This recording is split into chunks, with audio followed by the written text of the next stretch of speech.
माननीय महोदय, मैं कहना चाहूँगा कि 2047 में विकसित भारत बाद में बना लीजिएगा, पहले एपीजे अब्दुल कलाम के सपनों का 2020 का भारत कहाँ गया उसको तो एक बार एनालिसिस कर लीजिए।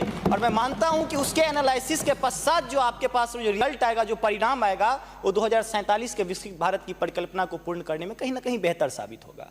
मैं उस क्षेत्र से आता हूं जो बिहार को दो भाग में बांटती है, एक नॉर्थ बिहार, एक साउथ बिहार। हमारा मिथिला का रीजन 6 महीने बाढ़ के पानी से ग्रसित रहता है। जब मैं राज्य सरकार से पूछता हूं तो कहते हैं कि विदेश का मामला है भैया, नेपाल पानी छोड़ देता है, मैं क्या करूं, उधर से चना डैम बना देता है। अब तो राज्य में भी सरकार आपकी है, केंद्र में भी आपकी है, तो प्रभु कृपया कुछ तो मदद कीजिए।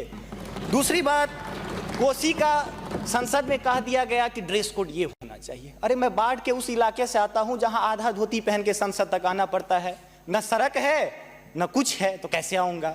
उसी क्षेत्र का एक नंगा बच्चा हमसे कहता है कि साहब मैं बाढ़ से ग्रसित हूं, और दक्षिण बिहार का एक बच्चा कहता है कि मैं सुखाड़ से ग्रसित हूं, मेरे पास पीने के लिए पानी नहीं है। बीच वाला एरिया कहता है मैं नरसंहार से परेशान हूं। तो बिहार की एक परिभाषा बनती है कि उत्तर में बाढ़ है, दक्षिण में सुखाड़ है, बाकी जो बचा नरसंहार है, यही बिहार है। अब मैं कहां जाऊं। तीसरी बात मैं आता हूं कि आपने तो राम जी को अयोध्या में लाकर स्थापित कर दिया, जरा उनके ससुराल मिथिला पर भी ध्यान दीजिए। माँ सीता कब कब अग्नि परीक्षा देगी, उनके पुत्र हम कब कब अग्नि परीक्षा देते रहेंगे, हम पर भी तो थोड़ा ध्यान दीजिए प्रभु।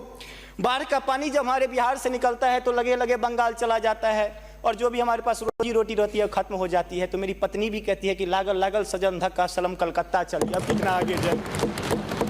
आगे आते हैं, और पर्यटन की पर्याप्त संभावना है। एक बार आप कृपा करके देखिए, पर्यटन मंत्री बैठे हुए हैं, अब ताजमहल मुमताज महल की याद में बना, आपने उसको 7वां अजूबा में शामिल कर दिया। अरे हमारे यहाँ गया में दशरथ मांझी छेनी लेके पूरा पहाड़ तोड़ दिए, इससे बड़ी और क्या बात हो सकती है। उसको पर्यटन के लिए रखिए। और ये जो भूखमरी, बेरोजगारी, अशिक्षित राज्य की जो हम पर वो जो पीठ पर धो रहे हैं, वो हमको इसी तरह की कविता याद दिलाती है कि तू सिंह मारती गैसी, मैं कोने में दुबका बैल प्रिय, मैं पीपल सा सीधा साधा, तुम उस पे लटकी चुड़ैल प्रिय। तो ये अशिक्षा, बेरोजगारी हम पर चुड़ैल की तरह लटकी है। तो there is politics behind every politics.